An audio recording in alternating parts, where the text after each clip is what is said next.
বাংলাদেশে যদি এই মুহূর্তে নির্বাচন অনুষ্ঠান হয়, সেই নির্বাচনে কোন দলকে আপনি রাষ্ট্র ক্ষমতায় দেখতে চান?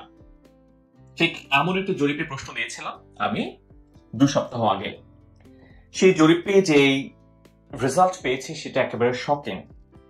কারণ 80% উপরে মানুষ চাইছেন আগামী রাষ্ট্র ক্ষমতায় আওয়ামী লীগকে। যে আওয়ামী লীগ 5ই আগস্ট বাংলাদেশ থেকে একেবারে বিতাড়িত হয়ে গেছে বলা যায়। যে আওয়ামী লীগের রাস্তায় আমরা কোনো ধরনের জনসভা করতে দেখছি না, মিছিল যদি তারা করে খন্ড খন্ড মিছিল, কয়েকজন মাত্র মানুষ। সেই আওয়ামী লীগের প্রতি কি করে মানুষের এখনো পর্যন্ত এত বেশি পরিমাণে সমর্থন থাকতে পারে সেটা নিশ্চিতভাবেই ভাবনার বিষয়। এই জরিপে 65,000 মানুষ অংশগ্রহণ করেছেন এবং সেই জরিপের ফলাফল খুবই আশ্চর্যজনক ভাবে ফলাফল বলছে মানুষ আওয়ামী লীগকে চাইছে এবং সেই ফলাফলে 80% মানুষ আওয়ামী লীগের পক্ষে তাদের ভোটাধিকার প্রয়োগ করেছেন। এই জরিপে আমি 4টি অপশন দিয়েছি। প্রথম অপশন ছিল বিএনপি, দ্বিতীয় অপশন জামাত ইসলাম, তৃতীয় অপশন জাতীয় পার্টি আর চতুর্থ অপশন আওয়ামী লীগ। আমি আওয়ামী লীগকে সবার শেষে রেখেছি ইচ্ছে করে, কারণ এর আগের জরিপগুলোতে প্রায় প্রত্যেকটি জরিপে আওয়ামী লীগ কিংবা শেখ হাসিনা তারা অনেক বেশি পরিমাণে এগিয়ে থাকতো। সেই জরিপগুলোতে আওয়ামী লীগের নাম বা শেখ হাসিনার নাম শুরুর দিকে ছিল। আমি ইচ্ছে করে এই জরিপে আওয়ামী লীগের নাম সবার শেষে দিয়েছি, যেন মানুষ দেখে শুনে জরিপে অংশ নেয়, যেন শুধুমাত্র শুরুর দিকে আওয়ামী লীগকে দেখে তারা ভোট দিয়ে না দেয়। কিন্তু 65,000 মানুষের এই জরিপে 80% মানুষ আওয়ামী লীগকে আবারও বাংলাদেশের রাষ্ট্র ক্ষমতায় চাইছেন। এই মুহূর্তে নির্বাচন হলে তারা আওয়ামী লীগকে ভোট দিতে চান। অবাক করা বিষয় হচ্ছে, এই জরিপ আমাকে অবাক করেছে আওয়ামী লীগের বেশি ভোট সেটার জন্য যতটুকু না অবাক করেছে, তার চাইতে বেশি আমি অবাক হয়েছে এই জরিপে বিএনপিকে হারিয়ে দ্বিতীয় অবস্থানে রয়েছে জামাত ইসলাম। যেটা আমাকে খুব বেশি পরিমাণে সারপ্রাইজও করেছে। যদিও তাদের মধ্যে হাড্ডাহাড্ডি লড়াই আমি দেখেছি, কিন্তু বিএনপিকে হারিয়ে জামাত ইসলাম কি করে দ্বিতীয় অবস্থানে এলো? বিএনপি গত 1.5 দশক ধরে, একই রকম ভাবে জামাত ইসলামও 1.5 দশক ধরে আওয়ামী লীগের দমন পীড়নের শিকার হয়েছে। জামাত ইসলামের শীর্ষ নেতারা তারা ফাঁসির দড়িতে ঝুলেছেন মানবতা বিরোধী অপরাধে 1971 সালে। সেই বিচার নিয়ে এখন নানান ধরনের প্রশ্ন উঠেছে। যখন বিচার চলছিল তখনও নানান ধরনের প্রশ্ন উঠেছিল। গণজাগরণ মঞ্চ অনেক কিছু আমরা দেখেছি। জামাত ইসলাম এবং বিএনপি নিঃসন্দেহে একটি বড় রাজনৈতিক দল। বাংলাদেশে আওয়ামী লীগের পরে বিএনপি বা আওয়ামী লীগ এবং বিএনপির জনসমর্থন সবসময় কাছাকাছি পর্যায়ে থাকে।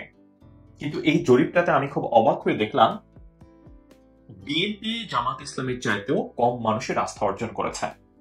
আমি জানি না এর কারণ কি হতে পারে, বা মানুষ কেন বিএনপির প্রতি মানুষের অনাস্থা, কেন জামাতের প্রতি কেন বিএনপির চাইতে বেশি মানুষের আস্থা, সেটাও আমাকে অবাক করেছে।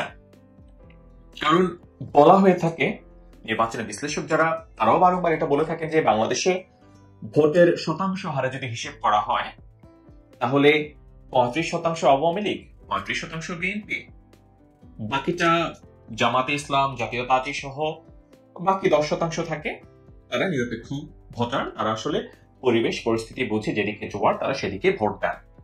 তাহলে বিএনপির এত শতাংশ ভোটার তারা কোথায় গেলেন? এখন অনেকে বলতে পারছে 65,000 মানুষ খুব বেশি নয়। নিশ্চিতভাবে 65,000 মানুষ খুব বেশি নয়। আর আমার ইউটিউব চ্যানেলটি খুব বেশি বড় চ্যানেল নয়। এখানে অল্প সাবস্ক্রাইবার, বেশিরভাগ সাবস্ক্রাইবার বিনোদন কেন্দ্রিক সাবস্ক্রাইবার, কারণ এই চ্যানেলটিতে আমি আগে বিনোদন সংক্রান্ত কন্টেন্ট আপলোড করতাম। তো পলিটিক্যাল কন্টেন্ট আপলোড করার পরে যারা আমাকে সাবস্ক্রাইব করেছেন তারাই মূলত পলিটিক্যাল কন্টেন্ট গুলো দেখেন বা জরিপে অংশ নেন। তো সেই জরিপে 65,000 মানুষ অংশ নিয়েছেন। ফলাফল আপনারা নিশ্চয়ই দেখেছেন এতক্ষণে। এখানে 3,000-এর মতো মন্তব্য এসেছে। স্বাভাবিকভাবে 80% মানুষ যেহেতু মনে করেন আওয়ামী লীগকে ভোট দেবেন, খুব স্বাভাবিকভাবে মন্তব্যগুলোও আওয়ামী লীগের প্রতি আসবে। তো আমি কিছু মন্তব্য পড়তে চাই।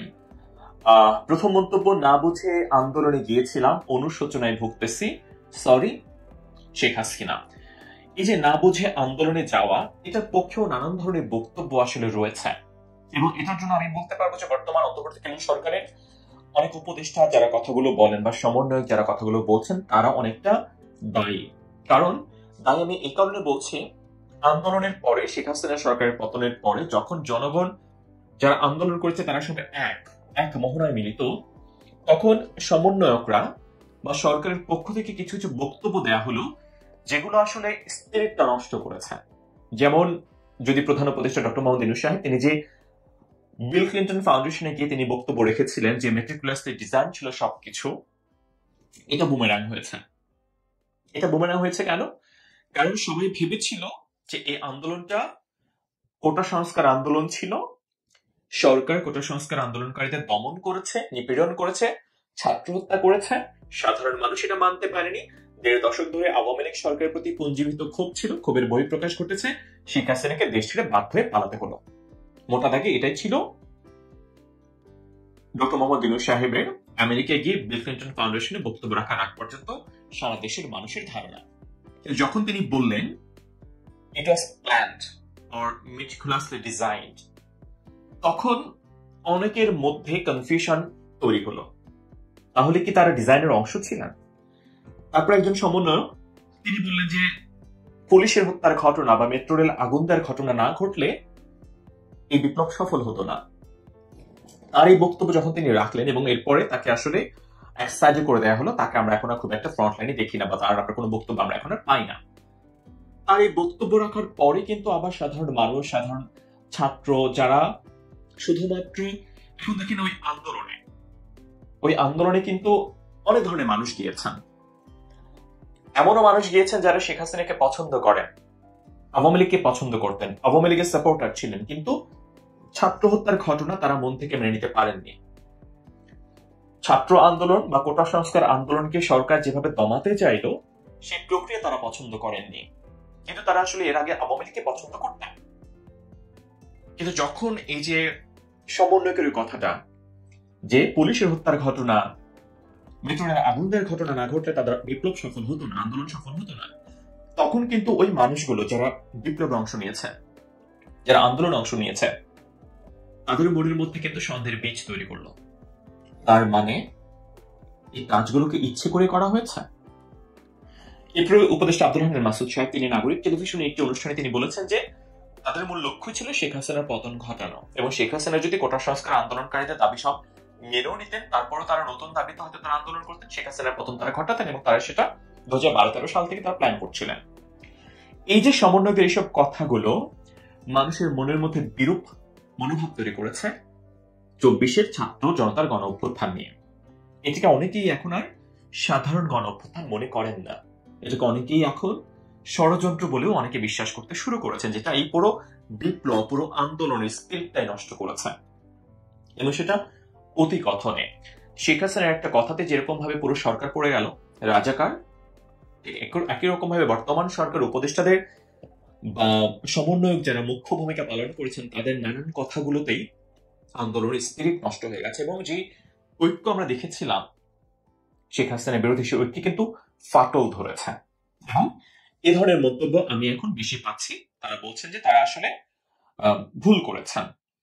এখন অনেক বক্তব্য রয়েছে, একজন বলেছেন যে 5 তারিখের আগে শেখ হাসিনাকে স্বৈরাচার মনে হতো, এখন মনে হচ্ছে দেশকে স্থিতিশীল রাখতে শেখ হাসিনার মতো স্বৈরাচারই দরকার। আবার বলেছেন যে আওয়ামী লীগকে আগে পছন্দ করতাম না, কিন্তু এখন দেখছি আওয়ামী লীগ ভালো ছিল, তাই আওয়ামী লীগকে ভোট দেব।